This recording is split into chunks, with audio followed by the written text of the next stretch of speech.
이게 제목이 넥타이도 사줬건만 배신이다.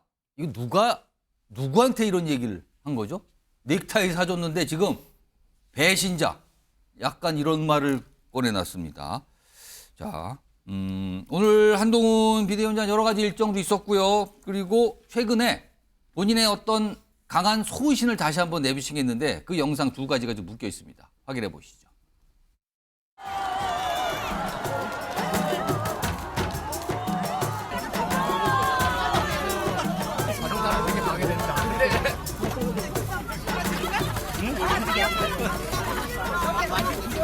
한동훈 화이팅! 나올게요.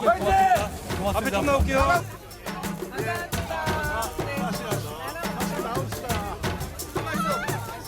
설 앞두고 굉장히 경제가 어려운데 서민 가게 직결되는 이 전통시장에서 일하시는 분들과 여기 오신 분들하고 얘기를 나눠보러 왔습니다. 왜 이 김경률이 허위 사실을 계속 말하도록 내비두는지 깊은 의문일 따름입니다. 제발 좀 고소하길 바란다는 간곡한 부탁을 드리고요.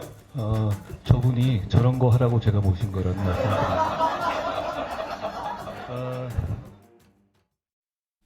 뒷부분 영상이요. 김경률 비대위원 사실 당내에서 사퇴 요구하는 분도 있고 약간 여러 가지 얘기가 있는데 다시 한번 강조하죠. 제가 절에서 저런 얘기를 하니까 제가 모셔온 겁니다. 그러면 이건 사퇴 선을 다시 한번 걷다고 할 수 있고요. 그리고 앞에 영상은 오늘 구리 방문 모습인데 뭐 가는 곳마다 사실 굉장한 어떤 인기, 환호 이런 모습이 오늘도 나타났습니다. 그런데 오늘 국민의힘 여의도 당사 앞에 모습 하나를 사진으로 소개해드리겠습니다. 화면에 있습니다. 저 화환 좀 봐주세요. 저 화환에 뭐라고 써 있냐면요. 좀 크게 보겠습니다. 화환이 많은데 보면은 비대위 총사퇴, 뭐 정치 X 공천은 경선, 한동훈 사퇴하라, 한동훈 사당화돼 있다, 차도살인 배신의 정치. 이게요 지금 모두 하남자라는 표현도 있어요. 이게 지금 한동훈 비대위원장 앞으로 온 화환들이거든요. 굉장히 많은 화환이 지금 당사 앞에 놓여 있다 그래요. 근데 지금 저게 제가 화환이라고 얘기를 했지만 흰색 꽃 아닙니까 지금요? 이거 보내신 분들이 무슨 의사를 갖고 뜻을 갖고 보낸 것 같아요. 앞선 화면 다시 한번 보겠습니다. 여기 보면 이 화환들이 감고 있는 의미의 핵심이 이겁니다. 한동훈 사당화 반대한다. 국민의힘 탈당하라. 비대위는 총사퇴하라. 한마디로 말씀드리면 한 위원장을 비난하는 근조화환입니다. 이게 지금 국민의힘 당사 앞에 있다고 그러는데요. 관련 영상도 저희가 좀 확보했는데 확인해 보겠습니다. 네, 영상 지금 나갑니다. 영상 보시면요.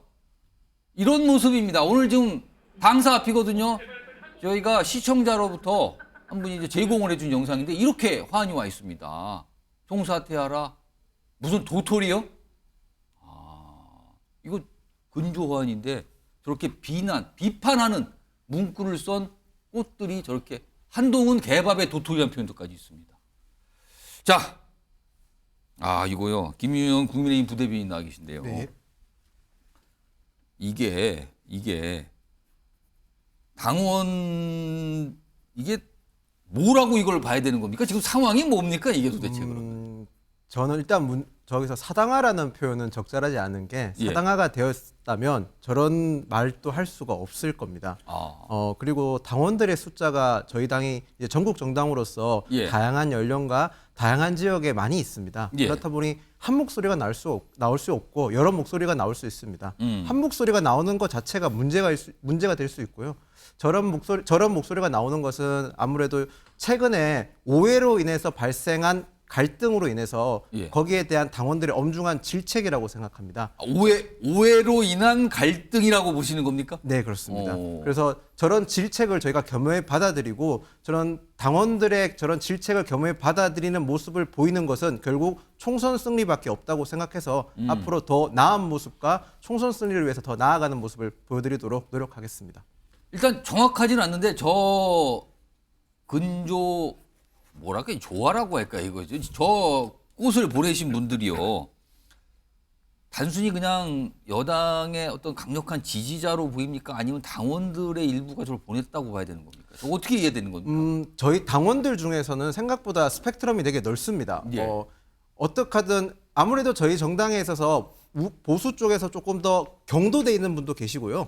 오히려 중도에 가까우신 보수분도 있습니다. 그렇기 때문에 저런 다양한 표현이 나올 수 있는 거고요. 윤석열 대통령을 너무나 지지하시는 분들도 있다 보니 예. 그런 과정에서 그분들의 입장에서 봤을 때는 저런 갈등으로 인한 오해가 한동훈 비대위원장이 잘못했다고 지적하는 부분인 것 같고요. 예. 뭐 앞서 말씀드렸다시피 저런 불신과 질책을 저희가 이겨내는 것은 결국 총선승리로 보답하는 것밖에 없다. 이렇게 말씀드리겠습니다. 일단 당원 또는 굉장히 좀 강성 지지자로 보이는 분들이 저런 화한, 뭐 건조, 조화 이걸 뭐 보낸 걸로 보이는데 그런데요. 다음 준비된 목소리는요. 한때 윤석열 대통령의 멘토라고 꼽히셨던 분이에요. 지금은 뭐 멘토가 아니다. 약간 이렇게 이 정치권에서 인정을 하지만 오늘 MBN 유튜브 이 방송이 하나 있거든요. 이 지하세계라고. 근데 거기에서 출연하셔서 오늘 뭔가 얘기를 꺼내놨습니다. 그 얘기 좀 들어보시죠. 그 법무장관으로서 또 그런 활동을 하는 것이 그 윤석열 정부 전체를 위해서 그 바람직한 거죠. 그러나 그 지금 와서 보면은 아주 주도 면밀한 그랜드 플랜이 그 서서 그 그랜드 플랜이 그 실행되는 그런 단계로 계속 그 과정을 밟아 나가고 있었던 거죠. 이런 그 그랜드 플랜을 그 누가 세워 가지고 그 지금 집행하고 있다는 뭐 그런 말까지 뭐 제가 들었습니다. 그때 그 유승민 의원의 그 인기가 막 급상승했습니다. 지금 그 한동훈 비대위원장 그 이상으로 올라갔습니다. 그 차기 지도자는 그 유승민이가 틀림없다. 이렇게 많은 사람들이 막 칭찬을 하고 있는데 그게 오래 못 갔습니다. 유 의원한테는 배신자라는 프레임이 그 씌워진 겁니다. 그건 누가 의도한 것이 아니고 이 땅에 그 이름 없는 그 민중들이 그렇게 씌워버린 것입니다. 오, 송영훈 국민의힘 법률자문위원. 그러니까 뭔가 그랜드 플랜이 있다. 이게 아마 대선 얘기를 하면서 그랜드 플랜인데 누군가 지금 꾸미고 있다는 식으로 얘기를 했고요. 그리고 동시에 과거에 유승민 전 의원 얘기를 비유를 하면서 한동훈 비대위원장을 거기에 지금 비유한 표현이거든요. 배신자입니다. 지금 얘기 나온 게. 한때 윤석열 대통령의 멘토로 부르던 심평 변호사인데 이게 윤석열 대통령을 강력히 지지하는 여권 일각의 시각으로 봐야 되는 겁니까? 이거 어떻게 해야 됩니까? 심평 변호사님의 개인적인 견해일 뿐이라는 생각이 들어요. 그 심평 변호사님에 대해서 이제 항상 그 따라붙는 수식어가 이제 윤 대통령의 멘토였다라는 것인데 지금도 대통령의 측근이거나 메신저인지 저는 잘 모르겠어요. 왜냐하면은 지난번에도 이제 그 심평 변호사께서 궁정 쿠데타 뭐 이런 말씀을 하셨는데요. 이게 대통령께서 원하는 언급이겠습니까?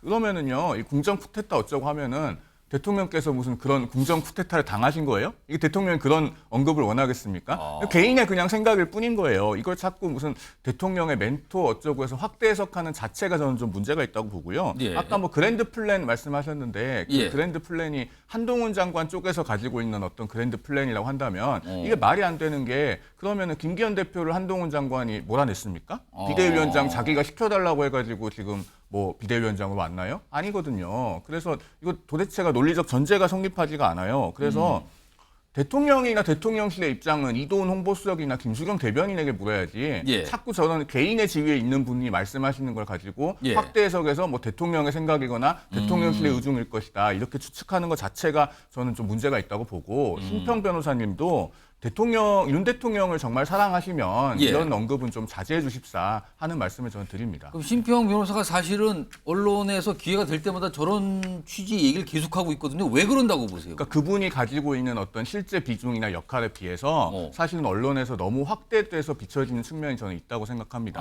아까 제가 그랜드 플랜 그 반박했지만 논리적으로 말이 안 되잖아요. 예. 한동훈 비대위원장 김기현 대표 몰아냈습니까? 아니잖아요. 예. 알겠습니다. 지금 반박을 해주셨어요. 지금 말도 안 되는 얘기를 하고 있다. 그 얘기인데요. 오늘 이 심평 변호사가 무슨 시를 또 읽기도 했는데 이게 굉장히 좀 뭐랄까요? 좀 귀를 잡고 눈을 잡는 내용이 있는데 일단 시 내용 좀 들어보겠습니다.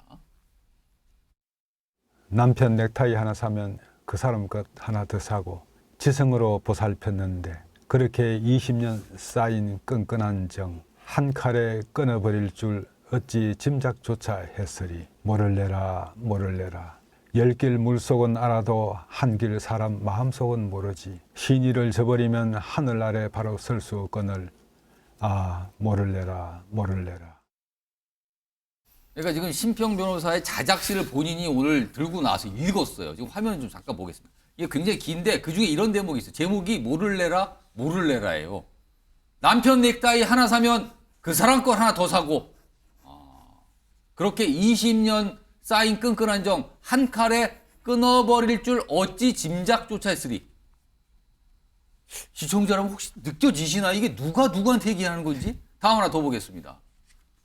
신이 져버리면 하늘 아래 바로 설 수 없거늘 아 모를래라 모를래라. 배신의 칼부림에 천지가 빛을 읽는다. 굉장히 길은데 저런 내용들이 담겨 있어요. 서지현 민주당 대구시당 청년위원장 나와계신데요.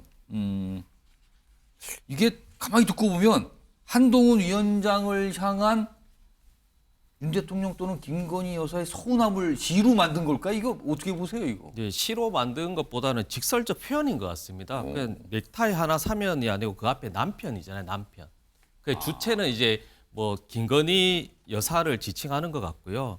그래서 지성으로 참 잘 보살폈는데 20년 쌓인 끈끈한 정이 한 칼에 끊어버릴 줄. 그래 한 칼은 사실 김경률 비대위원회 그 이제 언행을 이야기하는 것 같습니다. 저도 이제 방송에서 많이 이야기하는데 김경률 비대위원께서는 마리 앙뚜아네트를 김건희 여사와 비교했다고 해서 그것이 서운한 것이 아니고 김건희 배우자 입장에서는 그러니까 난잡하고 추잡한 사생활 이 단어가 더 큰 치욕적인 다른 표현이 썼는데 단어인 것인데 그 이후에도 사실은 한동훈 비대위원장은 뭐 대통령의 어떤 말씀과 존경을 다 표현을 하셨지만은 김경률 비대위원장이 그 다음 회의 때는 또 쇼펜하우어를 비교하면서 또 명랑, 그러니까 즐겁게 살아가자라고 하니 김건희 배우자 여사나 윤석열 대통령 지지자 입장에서는 언행일치가 안 된다는 것이죠. 그렇다 보니까 저는 이게 냉정히 해서 이게 김건희 리스크보다 저는 김경률 리스크 계륵이 됐는데 김경률 비대위원께서는 그래서 이제 한동훈 비대위원장께서도 사실 저도 이제 계속 분석해 보면 이분이 사실은 뭐 윤석열 대통령을 뭐 배신할 정도로 권력욕이 있다고 생각하지는 않습니다. 저도. 그런데 이게 김경률 비대위원이 옆에 계속 있으면서 이분이 그런 계속 언행을 얘기하다 보니 김건희 여사나 또 윤석열 대통령 지지자 입장에서는 이게 의심이 가는 겁니다. 이게 윤석열 대통령 그리고 지금 보면 문제가 있는 것이 위드훈이 있잖아요. 위드훈이. 카페. 팬카페입니다. 그렇죠. 이게 위드훈이가 아니고 위드 윤석열 대통령과 했었어야 되는데 혹시나 이제 그 윤석열 대통령 지지율이 너무나 낮다 보니까 한 달 동안 윤석열 정부 성공을 위해서 열심히 하겠다라는 한마디를 안 하셨어요. 그러니까 본인이 더 잘하겠다라는 건 혹시 총선을 이렇게 발판 삼아 또 대통령의 꿈을 너무나 이제 대선 행보로 비춰지지 않을까 그런 우려도 좀 섞여 있는 것 같아요. 사실 한동훈 비대위원장의 팬카페 그리고 윤석열 대통령 부부를 지지하는 팬카페 얼마 전에 약간 충돌하는 모습까지 있었죠. 당에다가 무슨 뭐 조치를 취하다 이런 얘기까지 했다는 얘기까지 좀 들려온 상황인데 자 최병천 전 민주연구원 부원장 나와 계신데요. 이거 지금 무슨 상황으로 읽히십니까? 지금 이 상황은? 그게 이제 두 가지 면에서 볼 수 있을 것 같은데요. 하나는 현직 대통령이 윤석열 대통령이고 임기가 1년 반 살짝 지났거든요. 그런데 이제 총선이라는 위기 상황을 맞으면서 차기 대선 주자 중에서도 여권에서 지지율이 가장 높은 한동훈 이제 전 법무부 장관을 이제 비대위원장으로 구원투수 및 소방수로 투입을 한 거죠. 그래서 이제 그 사이에서 윤석열 대통령을 더 좋아하냐, 한동훈 비대위원장을 더 좋아하냐 사이에서 여권 지지층 내에서 약간 설왕설래 및 이견이 있는 것 자체는 뭐 이렇게 나쁘게 볼 소지도 있고 실은 긍정적으로 볼 소지도 있는 것 같습니다. 어떻게 보면 이제 스펙트럼이 넓어지는 측면이 있기 때문에요.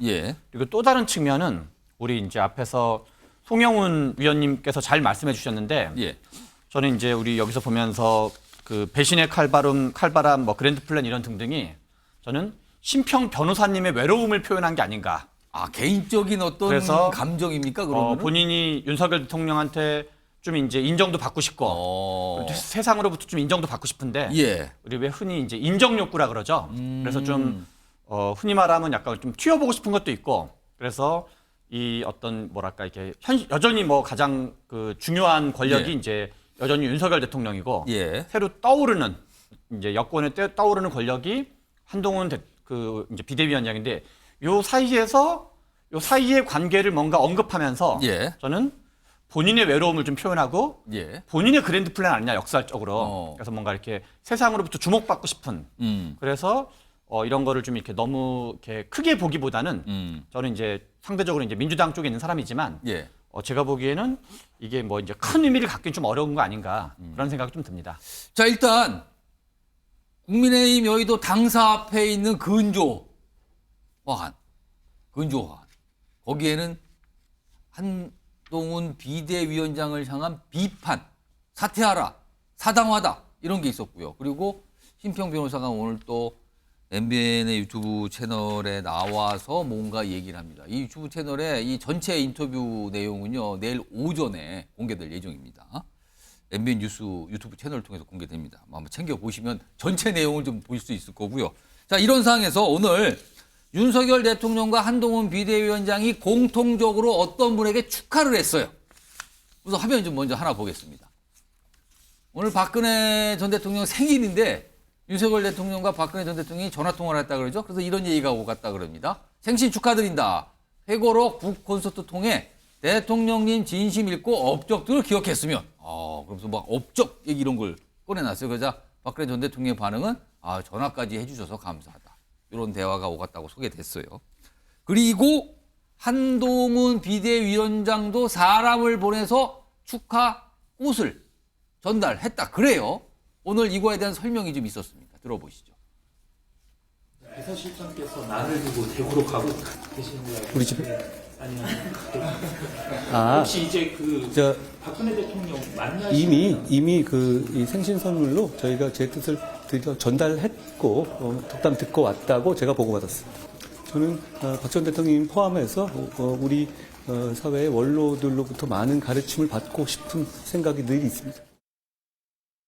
자, 김윤영 부대변인. 네. 사실 윤석열 대통령이 전직 대통령에게 어떤 축하꽃 난을 보내는 거는 앞서서 문재인 전 대통령 생일에도 난을 보냈거든요. 뭐 그 차원으로 볼 수 있어요. 네. 전직 대통령이 전직 대통령들에게 축하하는 의미라고. 네. 근데 한동훈 비대위원장이 박근혜 전 대통령에게 특별히 사람을 보내서 난을 보냈다는 거는 정치적으로 좀 해석이 될 것 같은데 네. 혹시 다음 주에 열릴 박근혜 전 대통령 북콘서트 네. 여기 한동훈 비대위원장이 혹시 갈 수 있다고 보십니까? 저는 가지 않을 거라고 생각을 합니다. 그러니까 한동훈 비대위원장이나 박근혜 전 대통령 같은 이름 있는 분들이 만나는 것 자체가 메시지가 되지만 예. 그 만남뿐만 아니라 거기 뒤에 나오는 어떤 대화가 오갔는지도 메시지가 굉장히 중요한데 그렇겠죠. 북콘서트라는 행사 특성상 그렇게 면담을 하고 그 뒤에 메시지가 나온 게 쉽지 않기 때문에 그런 예. 거고요. 저는 사실 한동훈 비대위원장님이 저렇게 원로 얘기나 박 대통령님이 저렇게 만나려고 메시지를 하는 이유는 다른 의도가 하나 더 있다고 봅니다. 뭡니까? 박 대통령께서 선거의 여왕이었지 않습니까? 예. 한동훈 비대위원장의 지금 머릿속에는 총선 승리밖에 없습니다. 어떻게 하면 총선을 이길 수 있을까? 그런 선거적인 노하우 측면도 많이 배우고 싶을 거니까요. 예. 만남이 굳이 북콘서트 같이 국한되지 않고 차라리 좀 더 다른 날짜에 예. 다른 형식으로 만나지 않을까? 저는 그렇게 그럼 예상합니다. 총선 전에는 최소한 한 번 한동훈 비대위원장이 박근혜 전 대통령을 만날 거라고 보시는 겁니까? 저는 그럴 거라고 예상하고 있습니다. 그러면 이게 또 만나는 게 만약에 서울에서 만나냐, 대구를 내려가서 만나냐, 다른 곳에서 만나냐, 이걸 가지고도 아마 기사로 많이 다뤄지겠네요. 일단 저런 모습이 있었어요. 한동훈 비대위원장 그리고 당사 앞에 근조한 등등등 여러 가지 얘기가 있는데요. 일단 이런 내용입니다. 일단 이 정도로 좀 정리하고요.